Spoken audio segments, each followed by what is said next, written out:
in working capital management. After this operating cycle problems, now we shall focus on 24 marks problems or 24 marks questions. It is called estimation of working capital under components method. Components of working capital method. In this slide, I will explain the format, how you have to estimate working capital under this method. Next, we shall solve problems on this. So here is the format. Students, you write down this format, go through the format and try to understand each and every content of the format, and after that we shall solve problems. So it is called, as I said right now, components of working capital method. That means under this method, each and every component of current assets and current liabilities will be estimated. Each and every component means what are the contents of working capital, that I will explain here. The total of current assets will yield gross working capital. Once you make a total of all the current assets, the resultant figure is called gross working capital. After calculating gross working capital, then current liabilities are to be subtracted. Current liabilities are to be deducted from the total of current assets, and the balancing figure is called net working capital. So, under this method, we are going to estimate the working capital by listing out the current assets and current liabilities. It is a format of estimation of working capital requirement in a particular organization. So, first we have to write down the current assets. First, one has to list out the current assets. Under current assets, the major current asset is inventory, or we can also say it as stock. So in inventory, first we have to consider the stock of raw materials. Generally, it will be clearly specified in the problem. You have to write as it is. Problem nalli ಕೊಟ್ಟಿರ್ತಾರೆ ಅದನ್ನು ಬರೆದ್ರೆ stock of raw materials. Then second component of inventory is stock of work in progress. Stock or inventory of work in progress.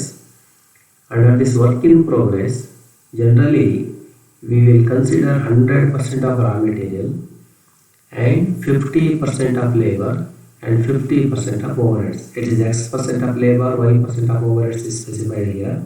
But generally, in most of the cases, in almost all cases, we consider 50% of labor and 50% of overheads in work in progress.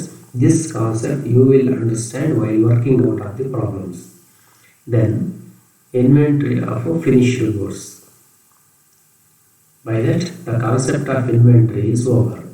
So I repeat, in inventory there are three components: inventory of raw materials, inventory of work in progress, and inventory of finished goods. Then we shall focus on another important asset is debtors. Debtors are to be calculated. Then cash in hand and cash at bank, if any.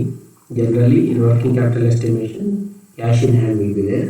And after that, we have to consider prepaid expenses and outstanding income. Expenses of the next year are already paid this year, or accrued income means income arised but not received. That is called accrued income or outstanding income. So these are the different components of current assets. If you make its total, the resulting figure is called gross working capital. It is generally referred as GWC. From the gross working capital, now we have to list out the current liabilities. The major current liability you can see in each and every problem of working capital estimation is creditors. Generally, creditors are calculated on credit purchase of raw materials. It is to be computed, that is to be listed out.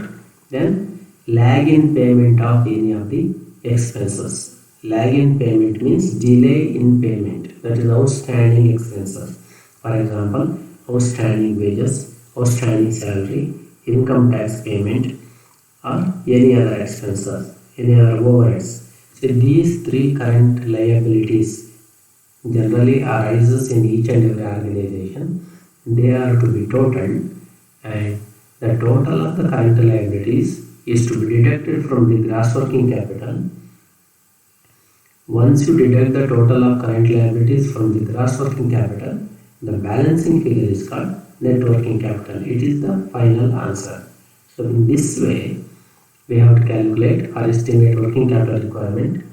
The format seems very simple, but actually how we have to estimate working capital requirement, that depends on the nature of the problem, and that we will discuss in coming slides.